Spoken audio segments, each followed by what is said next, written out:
2 men were cleaning Gordon. "Mind my eye," Gordon grumbled. "Shut it, silly. Did ever you see such mud, Bert?" "No, I never, Alf. You ought to be ashamed, Gordon, giving us extra work." The hosing and scrubbing stopped. Gordon opened one eye, but shut it quickly. "Wake up, Gordon," said the Fat Controller sternly, "and listen to me. You will pull no more coaches till you are a really useful engine." So Gordon had to spend his time pulling trucks. Good trains, he muttered. He felt his position deeply. "That's for you. And you. And you," Gordon said crossly. Oh, screamed the trucks as he shunted them about the yard. "Trucks will be trucks," said James, watching him. "They won't with me," snorted Gordon.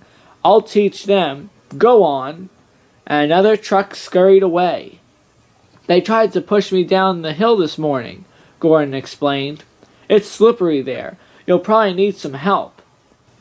"I don't need help on hills," said James huffily. Gordon laughed and got ready for his next train.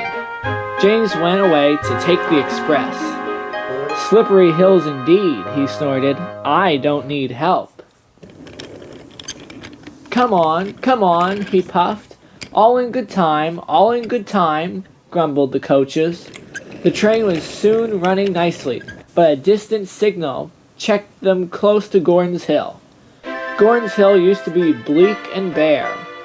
Strong winds from the sea made it hard to climb.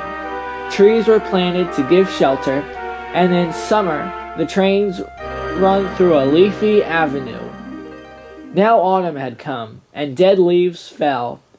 The wind usually puffed them away, but today rain made them heavy, and they did not move. The home signal showed clear, and James began to go faster. He started to climb the hill. I'll do it, he puffed confidently. Halfway up, he was not so sure. I must do it, he panted desperately. But try as he would, his wheels slipped on the leaves, and he couldn't pull the train at all. What's the matter, he gasped. Steady, old boy, steady, soothed his driver.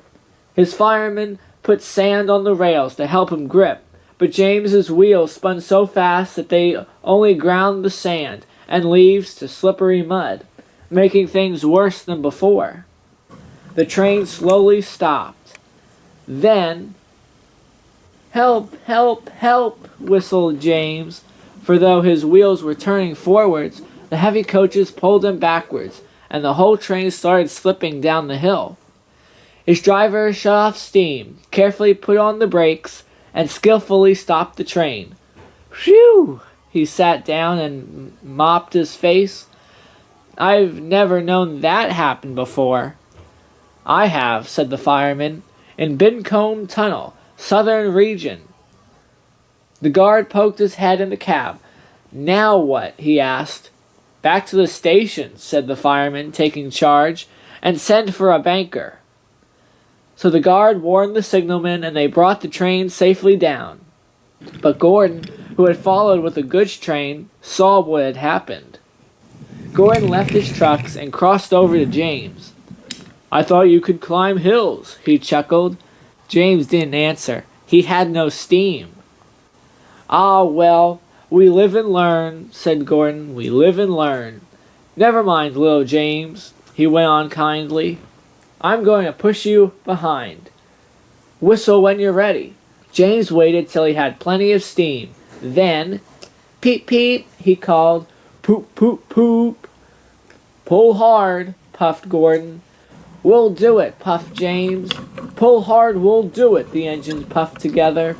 Clouds of smoke and steam towered from the snorting engines as they struggled up the hill. "We can do it," puffed James. "We will do it," puffed Gordon. The greasy rails sometimes made Gordon's wheels slip, but he never gave up, and presently they reached the top. We've done it, they puffed. Gordon stopped. "Poop, poop," he whistled. "Goodbye." "Peep, peep, peep, peep." "Thank you, Gorb." "Thank you. Goodbye," answered James. Gordon watched the coaches wistfully till they were out of sight. Then slowly he trundled back to his waiting trucks.